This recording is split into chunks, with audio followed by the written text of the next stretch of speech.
Welcome back to Black Pack Homestead.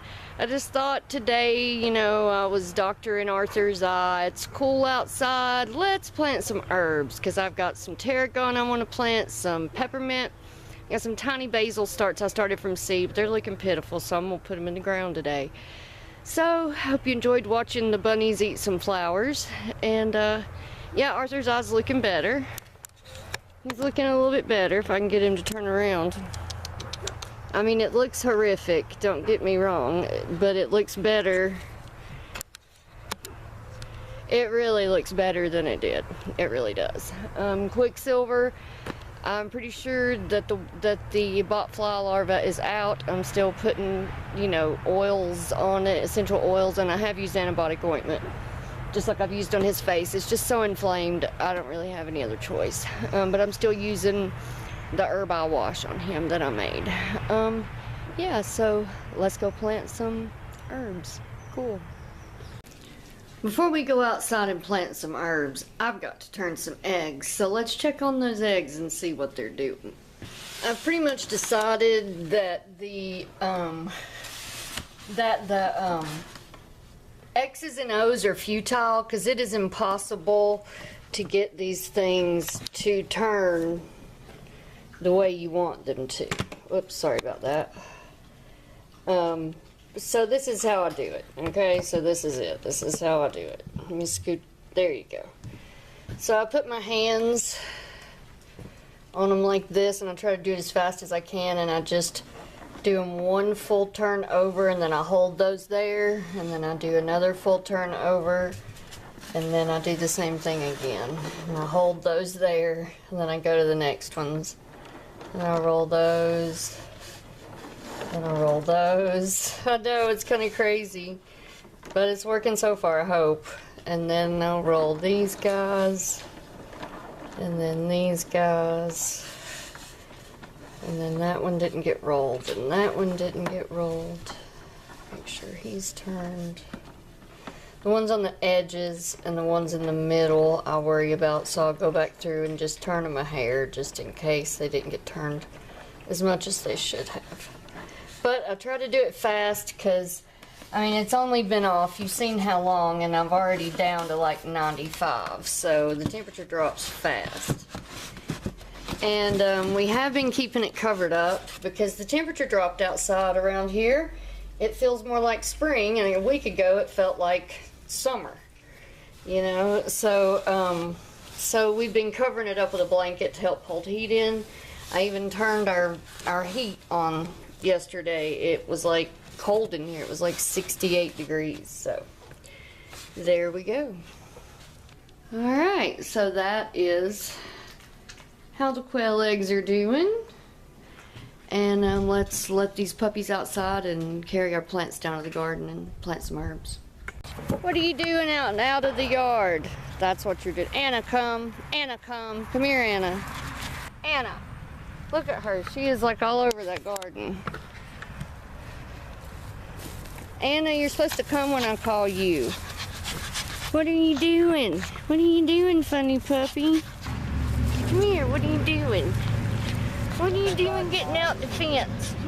Oh, wow. Look what Daddy's doing. You wanted to see the Quail tractor. What, babe? Really, for the tractor purpose, I think it'd be better to keep it low. Yeah, I agree. Okay. You could probably cut those at least. No more elbows. I'll just cut them and then make them ride like this on. Yeah, that'll be fun. Because I like. Looking to see what kind of angle we have. Yeah, I like the idea. Stay. You're fine. You're fun. Huh? In the way of a greenhouse, this is good. Oh, yeah. Well, we're just going to do the tractor. Yeah. The riding tractor. I'm just looking. I mean, if you cut them in half, Anna, stay. Anna, where are you going? Oh, you're right. I could. She cut them in half. Anna Mala, come. Anna, come. Come. Took you long enough. Took you long enough. All right, come on. Come on. You can't do this because you can't listen.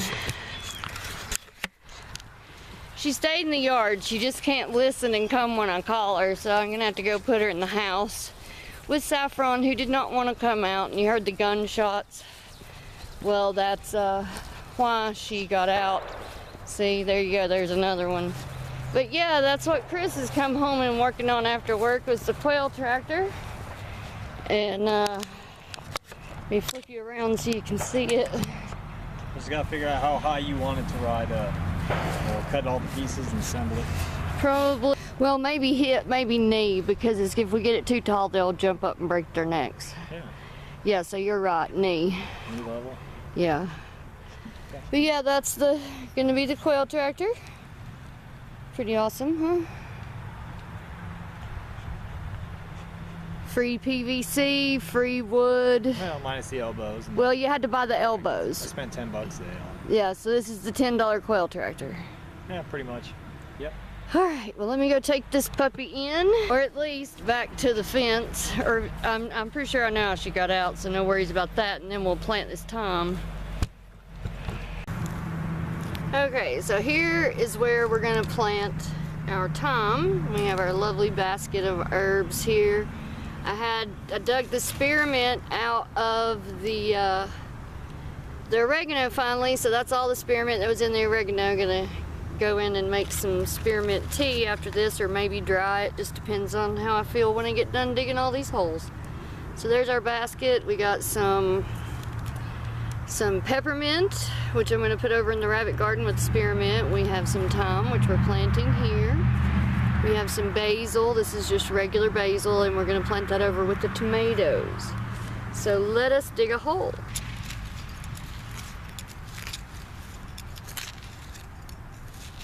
This is a newer part of the garden, and if you look at the soil, you can tell because it is very clay. But we know that if we continue to mulch it and add our rabbit manure, that it will turn rich and beautiful, just like the older part of the garden.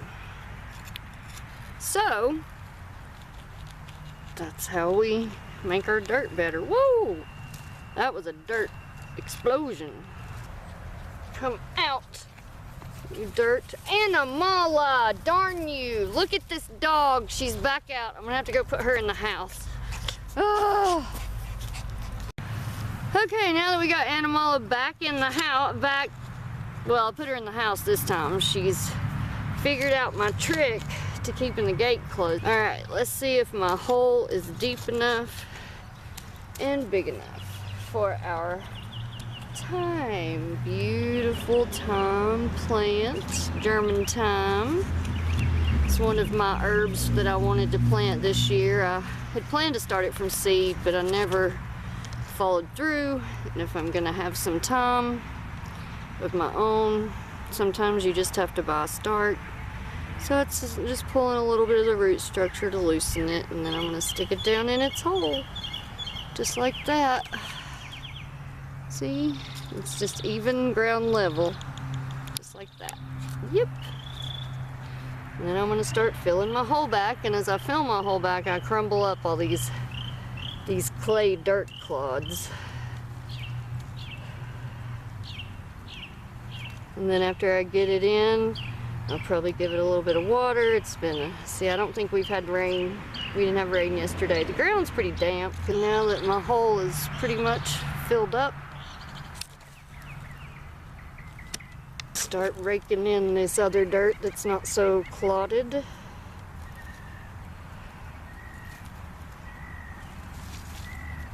And that's how easy it is to plant an herb. Simple salmon, and then just let that little plant lay down however it wants to, just like that. And there we go, I now have thyme. Yay! Time after time. Now I need to scrounge up a little bit of mulch to put around it, because I got some bare dirt. We'll do that in a minute. Alright, one herb down. Okay, so now I've got my holes dug, my plants in the holes. Now I just have to cover them up. This part of the garden has way more mulch on it than where I planted the thyme, so I'm probably not going to water these because this is like some really wet dirt. The mulch is way deeper over here because it's the newer part of the garden. So here you go. That one, I cannot separate those. They're too intertwined, so it's a strongest survive situation. And then you're just looking at the tomatoes as we go by. It's a gorgeous Mr. Stripey. Gorgeous, gorgeous. Gorgeous Mr. Stripey. I've already pruned his bottom leaves off so we don't get disease. And then there is 2 mortgage lifters, strongest survive situation. And then there's our other basil plant, another basil plant.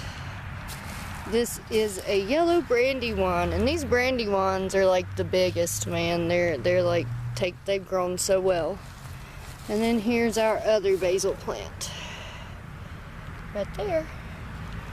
And then I believe this is an Amish paste. It is. It's Amish paste. So that's the basil. So I'm going to cover these up just like I did with the thyme. And I think I just stepped on one of those volunteer squashes or whatever it is. See, we got these volunteers. Don't know what kind of squash it is, but it's either a pumpkin or a summer squash. And then there's another one right here that I just stepped on. We got volunteers everywhere, everywhere, I tell you. And then these tomatoes are still on the small side. See, look, there's more of them right here. That looks like borage, though, right there. That looks like borage. Okay.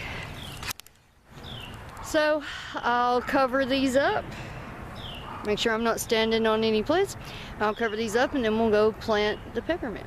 Okay, I've covered up the basil. Let's take a look at it, and then we'll go plant some mint in the rabbit garden, some peppermint.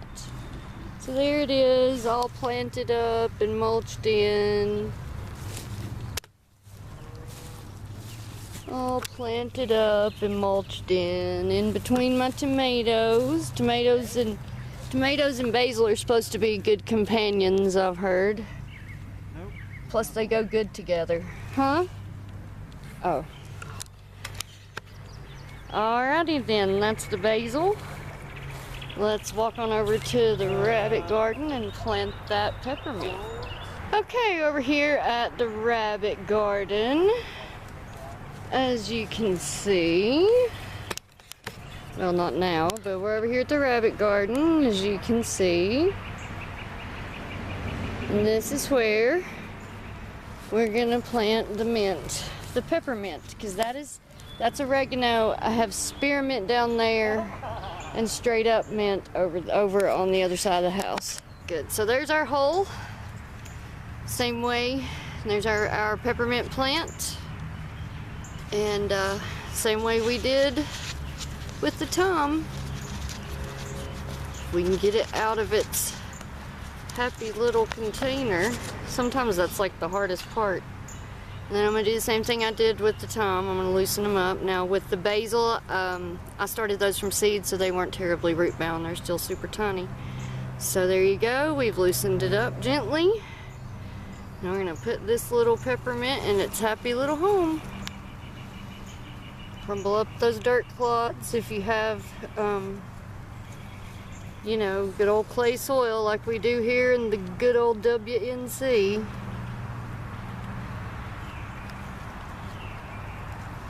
Oh, that peppermint smells so good.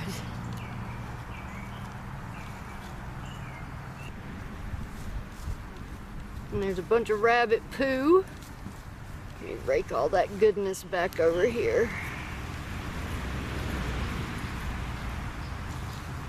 Alright, there it is. And now this side does have some cardboard under it, so I'm going to put the cardboard back. Because killing this grass in the middle of this yard is hard work, let me tell you. And I'm going to flip all this yucky mulch back. And then I'll take some of this drier mulch and put it around him.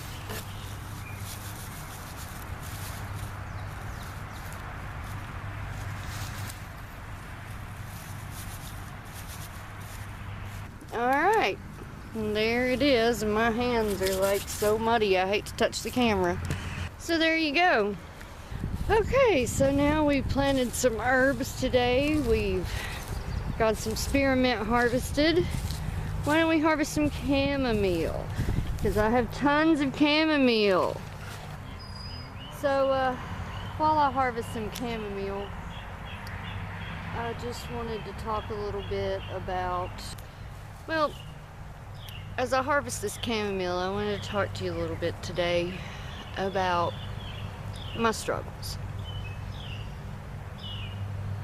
Since February, a lot of you know that I've really struggled a lot with my autoimmune disease, Crohn's, ankylosing spondylitis, my joint disease, arthritis, plus my kidney disease that really has no name, and my recurrent urinary tract infections, and it's really knocked me down this time. It's hard for me to be motivated to do anything. I mean, come out into my garden, which I love, spend time with my animals, cook dinner. I mean, I know I need good healing food, but right now I'm not doing so hot in that area. So I have made a few changes. I've started taking moringa. I take 2 000 capsules a day. I fill them myself.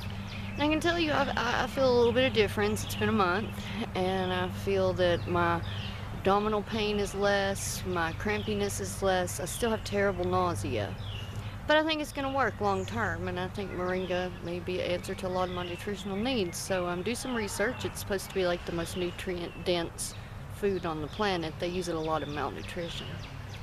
But I just want to encourage you today that when the going gets tough, pick yourself up and just do it anyway. And I am so struggling with that right now, to pick up the camera, to put clothes on, and I need to take my own advice. So, you know, together we can encourage each other to be motivated, to not procrastinate, to just do it. Because these warm summer days, or spring days, whatever they are, today it feels more like spring, it's cool here and cloudy, you know, they don't last forever, and so we have to take advantage of them. You know, you're not promised tomorrow. No one is. So I just want to take a moment to give you some encouragement, to get motivated and go outside and just plant something. It'll do wonders for your mental health, your physical health, just being outside in nature. It does so much for me, and to be so close to nature is being close to God. Because how can somebody watch a plant grow and not see the glory of God? I mean, I just don't know how that's possible. So, just a little spot of encouragement today as we harvest chamomile. You know, don't be discouraged. I mean, I've been so discouraged lately with everything that's been going on in life.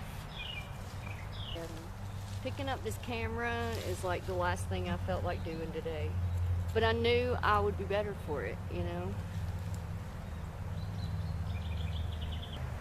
Chris may not like that I'm taking his chamomile. It's his favorite garden snack. No, it's not. Borage is. I'm trying to get what's fell over. Don't let her fool you guys. Borage is my favorite garden snack. Borage. So there's our basket of chamomile and a little bit of peppermint, or excuse me, spearmint. Head over and see what Christopher has figured out with that Quail tractor, and then we will close it out so I can go hang up some herbs and feed some doggies. So, what do you know? Well, I kind of like the height on it. Yeah. If I build doors on the side, we could just open the doors and get our eggs. And crawl in? If we had to crawl in, yes. Through muck and mire? No. You don't, what do you... Don't you think about this being a tractor and you can't move it across the yard? You have to move it across the yard. I know you won't have to. Now I said you have to move it across the yard. I know, but you have to get the eggs before you move it. Yes. So I don't know, whatever you think is best. The door has to be big enough that you can like reach in and get. Yeah. Because if it was lower and we built the doors where you could just pick up the top. Yeah, see, that's what I think. So, well, maybe we'll take 10 inches off of that. Yep, see, that's what I think we should do. Yeah. Take 10 inches off of it, make it lower, and make the lid raise. Either make it bigger or make it lower. Well, obviously, that's the options. Yeah. Well, I think that's gonna do it for us here at the Black Pack Homestead for today. Hope you enjoyed our little rabbit flower eating, herb planting, quail tractor building video today.